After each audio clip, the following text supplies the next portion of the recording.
دیکھو آج چھوٹی چھوٹی ٹینشنوں میں لوگ ڈپریشن میں جا رہے ہیں. ہم دیکھتے ہیں کہ پیغمبر اور پیغمبر کو فالو کرنے والے اس سے کروڑ گنا بڑی ٹینشنوں میں آئے مگر ڈپریشن میں نہیں گئے. کوئی ڈپریشن یا اسٹریس کی دوا انہوں نے نہیں کھائی, نہ کسی ڈاکٹر سے علاج کرایا انہوں نے.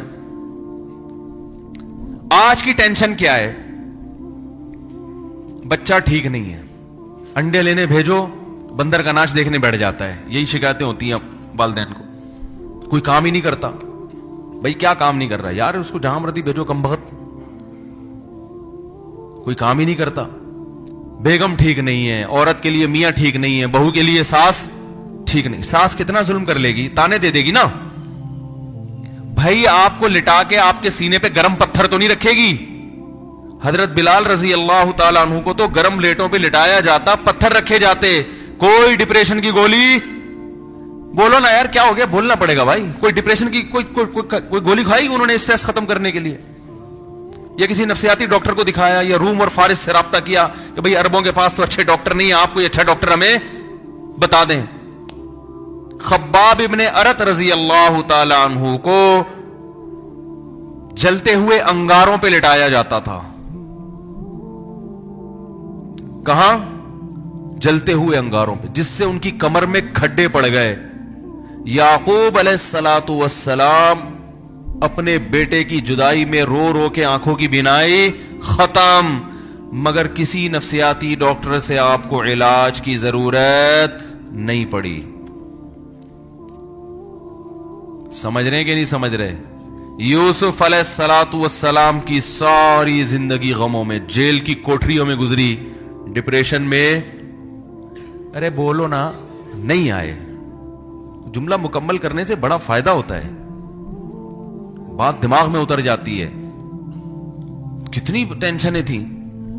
آج انسان کو تاریخ میں بہترین سطح کا رزق مل رہا ہے. جتنی رزق کی فراوانی اس وقت دنیا میں ہے اتنی اس سے پہلے کبھی بھی نہیں ہوئی ہے. لیکن روتا ہے کہ کھانے کو نہیں ہے, خرچے پورے نہیں ہوتے. سمجھ رہے؟ ہائے ہائے ہائے, بچے بھی دو, کھائیں کھلاؤں گا کہاں سے؟ یہی ہو رہا ہے نا. شادی بھی دیر سے, ہائے بیوی کا خرچہ نہ اٹھانا پڑ جائے, پہلے کماؤ پہلے کماؤ پہلے کماؤ, پیسہ جمع کرو. اتنی سہولتیں, اور سہولتیں سستی سے سستی ہوتی جا رہی ہیں. پیدل سفر ہوتے تھے, ٹینشن میں نہیں آتے تھے. اب بس میں بیٹھ کے سفر ہو رہا ہے تو پاگل ہو رہا ہے ٹینشن سے. جو جہاز میں جا رہا ہے وہ جہاز سے چھلانگ لگانے کی کوشش کر رہا ہے, یار اتر جا نیچے بھائی, 2 گھنٹے ہو گئے ہوا میں. ہم ترکی میں تھے تو وہ ترکی سے واپسی پہ نا وہ جہاز ایئرپورٹ پہ ہی گھومتا رہا ہے 1.25 گھنٹہ. وہاں رش بہت ہوتا ہے تو لوگ ٹینشن میں کچھ کھڑکی سے نکلنے کی کوشش کر رہے ہیں, بھائی اتارو یار ہمیں, ہوا میں کب اڑے گا یہ. اتنی برداشت ختم ہو گئی ہے کہ ذرا سی معمولی سی بات پر ڈپریشن میں چلے جاتے. اور کوئی نفسیاتی ڈاکٹر بیٹھا ہوگا تو سب سے پہلے کھڑکی سے چھلانگ لگانے کی کوشش کرے گا وہ کہ میں کہیں ڈپریشن میں نہ آ جاؤں. بھائی کوئی ڈاکٹر بیٹھا ہو تو معذرت, یہ نہیں ہے کہ نفسیاتی ڈاکٹروں کی اہمیت کم کرنا مقصد نہیں ہے, وہ اپنی جگہ ان کی اہمیت ہے. کوئی بیماروں میں خود بھی لوگوں کو کہتا ہوں کسی نفسیاتی ڈاکٹر کو دکھا بھائی. تو ایک ہی مسئلہ کوئی دوسری دفعہ مجھ سے پوچھے نا تو میں بتا دیتا ہوں, تیسری دفعہ پوچھے تو کہتا ہوں بھائی تم کس کے پاس جاؤ, کیونکہ وہ کرتے ہیں, گائیڈ کرتے ہیں. ایک علم ہے, یہ بھی فن ہے, علم ہے, لیکن یہ اصل علاج نہیں ہے. یہ اگر ہوتا تو ہمارے جو نفسیاتی ڈاکٹر جن یونیورسٹیوں میں پڑھ کے, یورپ کی یونیورسٹیوں میں پڑھ کے ہمیں بتا رہے ہوتے ہیں, تو ذرا پوچھو کہ جہاں جن سے آپ پڑھنے جاتے ہو انہوں نے اپنے ملکوں میں ڈپریشن ختم کیوں نہیں کر دی؟ سب سے زیادہ ڈپریشن ان ملکوں میں ہے, ہم میں تو کم ہے. سمجھ میں آ رہی ہے بات کہ نہیں آ رہی ہے؟ ارے یہ علاج نہیں ہے, یہ اصل علاج نہیں ہے, یہ وقتی فائدہ ہے. جیسے سر میں درد ہو رہا ہے, 2 گولی پیناڈول کھا لو گے تو وقتی طور پہ ٹھیک ہو جاؤ گے, لیکن درد کی وجہ تو ختم نہیں کی نا آپ نے. بھائی کیوں ہو رہا ہے درد؟ تو جن ملکوں میں ہمارے ڈاکٹرز جا کے پڑھ کر آتے ہیں, ڈگریاں لیتے ہیں, وہ تو زیادہ پڑھے لکھے ڈاکٹر ہیں نا بھائی, استاذ تو زیادہ ماہر ہوتا ہے نا. تو بھائی ان ڈاکٹروں نے ان ملکوں سے اسٹریس کو, ڈپریشن کو ختم کیوں نہیں کر دیا؟